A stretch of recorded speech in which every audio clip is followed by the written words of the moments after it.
check this out. I made this project for my boys. My boys have been doing school at home this year, so I made them 2 desks that slide in on each other. And I got these little chairs off of Amazon. I love them. They're fantastic. Today we're going to build 2 desks that store into each other. Stay with me. My family does Christmas a little different. We don't traditionally get gifts for each other, but what we do is we make each other gifts. So this year for my boys, they're homeschooling. This year I'm going to make them 2 desks. They've been doing their schoolwork at the dining room table and at the coffee table and at different places, but this year I'm going to make them 2 desks to make their life a little easier. I've got this really big, nice piece of plywood right here. It's taking up all my workspace. The first thing I'm going to do is cut the tabletops. I'm going to have 2 tabletops. One's going to be 18 inches in depth and one's going to be 17 inches in depth. They're going to be 2 layers of plywood glued together for the tabletop. So what I'm going to do first is I'm going to cut those, set this aside, and then get to working on the legs. The legs are going to be the biggest and hardest part. The reason why I'm cutting these now is just to get this piece of plywood out of the way. This plywood is finished plywood. It's a beautiful piece of plywood. It's super smooth and I really like it. I'm going to use it a lot more in the future. Next thing I've got to do is set up my chop saw to go immediately work on the legs. The legs, as you will be able to tell, are definitely the hardest part of this project. There is a ton of cuts, there are a ton of sanding, there's a ton of gluing, there's a ton of brad nailing, scraping, everything that has to do with these legs. I have to cut a ton of pieces because I am going to end up laminating them together. You're going to see right here. So the legs are going to be L-shaped as you saw in the finished product, and I'm going to glue every single piece together. And I'm going to immediately just tack them together with brad nails, and I will clamp them in the end, but I'm just showing you my process first with the first leg, and I use my square, and I use my speed square, and I use my framing square to make sure everything is square. And as you can see, there's so much glue, the glue is seeping out the side. That's okay, I want that. I could have wiped up some of the glue. I probably should have. It would have been less of a mess and less of a hard time to clean up. But basically, that first process that I did with those legs, I just repeated. This is my second leg, and I'm now starting my 3rd leg right now. And with every leg, I'm learning more and more tips and tricks. So I was able to square this one up way better than I did the first one, just with the little adjustments that I've been making to how I've been building them. So hopefully my 3rd and 4th one, they'll be the best yet. And the reason I look like I do is because it's 50 degrees right now in my garage. It's cold. I've got a heater running, but it's still cold. The exact same process I just repeated for the last 2 legs. It took a lot of work. So I've got these made. The next thing I've got to do is I've got to cut them down, sand them up, and figure out the exact shape of them I want them to be to make these desks.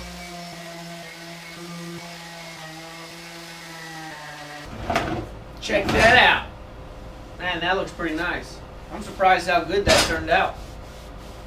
Woo! Out of everything I did on this entire project, this was the hardest part. I eventually had to get out my angle grinder and attach a sanding pad to my angle grinder to make the sanding a lot easier. A lot of glue makes hard sanding work. Okay, these legs are looking good. Now it's time to clean them up. I'm going to sand off the wood filler that I filled, and then I'm going to start chopping up these legs and cutting them to where I want it to be. The back and the bottom of the legs I did not do anything with because I think I'm just going to saw them off. We'll see what happens after I get things started here. Here is my last cleanup of the legs of all the glue, and I'm going to lay them down and I'm going to set my framing square on them, and I'm going to cut the backs off, and I also cut the ends off to length so they are exactly the right height, the right width. They are perfectly square. They were out of square before I cut the backs off of them, but now they are a perfectly rectangular tube leg of laminated plywood, and I love them. Next thing I have is the top to one of them. I'm going to make them 2 layers thick. I'm going to make them 2 layers thick because I never want them to bow, and I'm not going to have a support all the way across. So this is 3/4 inch plywood, so they're essentially good. The top of the desk is going to be 1.5 inches. The one I'm making now is going to be 20 inches tall, and the next one is going to be 18 inches tall. So when I originally cut this piece of plywood down, I had a problem with tear out. As you can see by looking at this edge, it's not perfect. But one of my friends suggested that I get a blade, a finish cut blade that's got more teeth on it, and it's going to help that a lot. So I'm going to tape the edge. I'm also going to put this really nice 60 tooth Diablo blade that I found on Amazon on my saw and see if it makes a difference. If it works, or whatever the fact, I will link it below so you can get your hands on this baby as well.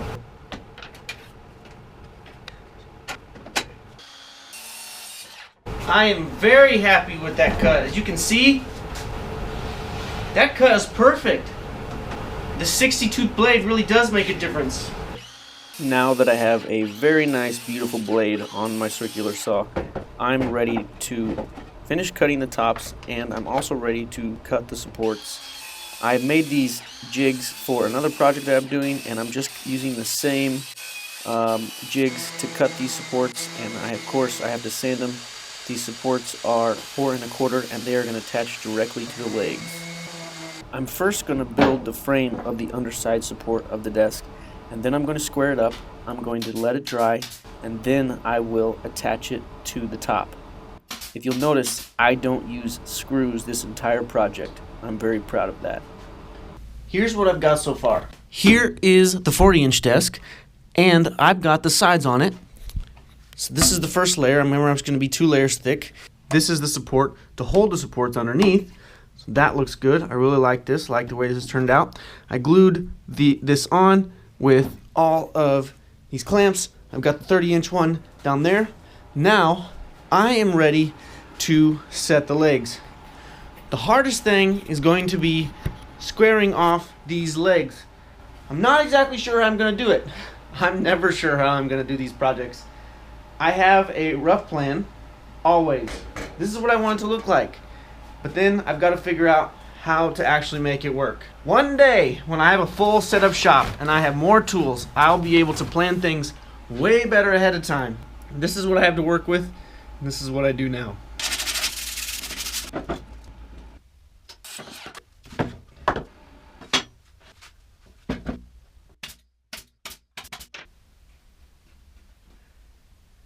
I brad nailed these in.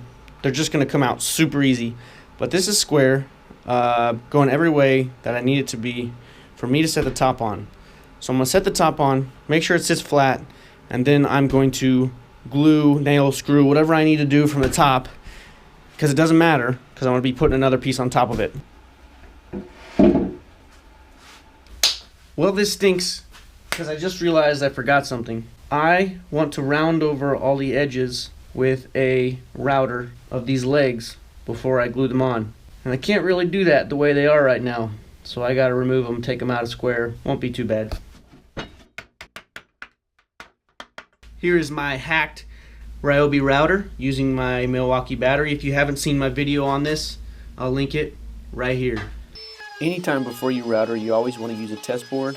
And basically all I did was router every edge and every angle of these legs. Now I'm ready to do that same process.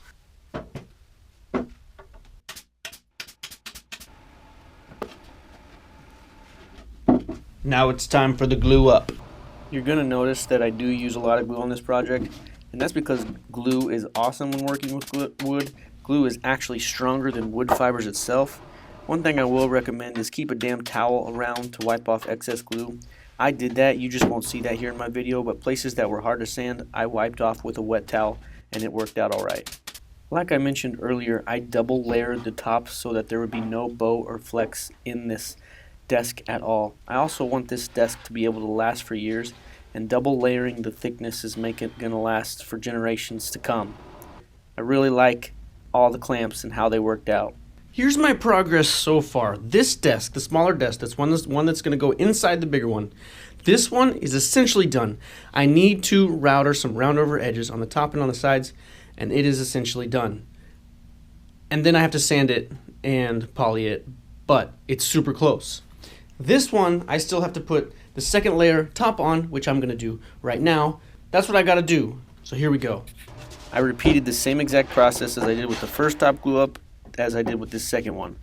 I bought a bunch of extra clamps from Harbor Freight to take care of this top. That is gluing. It's good to go for now. The next thing I need to do is turn my attention to this guy. Okay, so I need to clean up the sides, and then I'm going to take these temporary supports off, sand it all up, and router.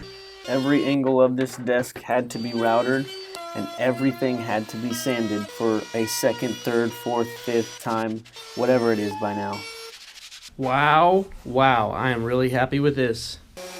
If you haven't drawn the conclusion by yourself already, as long as you have a sander of some sort, an orbital sander, a palm sander, and a circular saw, you can do this, or a project like it. Woo!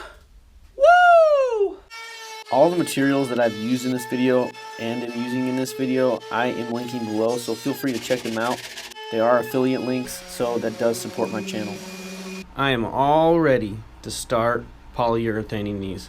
The first thing I'm going to do is I'm going to turn them over, and I'm going to start with the bottom. I'm only going to do probably one coat on the bottom, but I want to get all surfaces of these desks covered because my kids are going to use these, and who knows what's going to happen with them. So I'm going to turn them over, start with the bottom, and go from there. One thing that I always do that's really helped my process in polyurethaning is I always take a microfiber towel and I wipe everything down before I apply poly. I'm not going to give you a full rundown or full tutorial on polyurethaning, but I will encourage you, when you are doing this, this is the finish. This is the last thing that you're doing to make this project and all your hard work worth it. So take your time, do the right thing.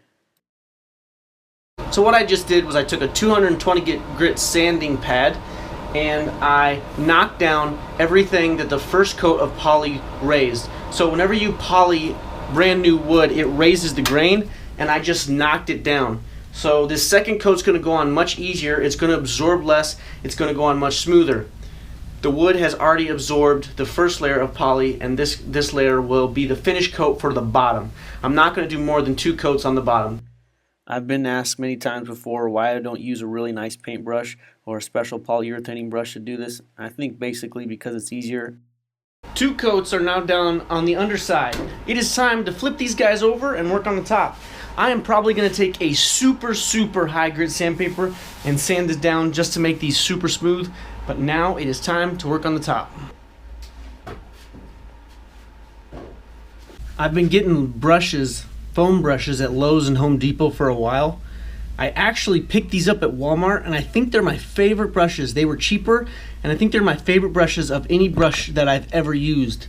They just have a sturdier quality, and the foam does not come off. I really like that a lot. Walmart brushes, Walmart foam brushes. I know this process of poly is kind of monotonous, but I think it's an important process to show in the building of these desks. 1 layer done on the top, second layer to go. Gonna sand with a high grit sandpaper. Here we go. If this project that I'm doing right here has inspired you to do a similar project, I want to hear about it in the comments. Comment down below what you plan to do next. Check this out. No joke, I just turned on the heater. Right now it says it's 42 degrees in here. Woohoo! That's cold. Okay, I've got 2 layers of poly on the entire thing. So now I'm gonna sand it with a very high grit sandpaper. Be careful to go with the grain. I'm going to go with the grain the entire time. Be careful not to make any marks or anything. Instead of just doing the bottom half or the top half, I'm going to poly the entire thing right now after the garage heats up a little bit. Just like I said, last coat, the entire thing gets a coat of poly. If you've enjoyed this video, please hit subscribe, but don't leave now. The video is not over yet. 3rd coat is on. I am super happy. I don't know for sure if I'm going to do a 4th coat. I have 3 coats on it right now, and we'll wait and see what it looks like when it's dry. It is now 52 in my garage, and it's just going to get warmer, and so that is good. That is a good thing for this poly. Super happy, and I'm super stoked. I'm ready to see what they look like when they're done. This is my wife's desk, and this is the desk that she does all of her work from during the day, where she homeschools, where she does all her planning, where she does everything. And I plan to put these desks that I made right here underneath it. So I got to do a little bit of rearranging and get the desk under there. This tabletop is concrete. I made this a couple years back. I will do a video on it sometime. It is about 85, 90 pounds, so it's always a pain in the rear to move. There it is. So I think this is going to work really, really well.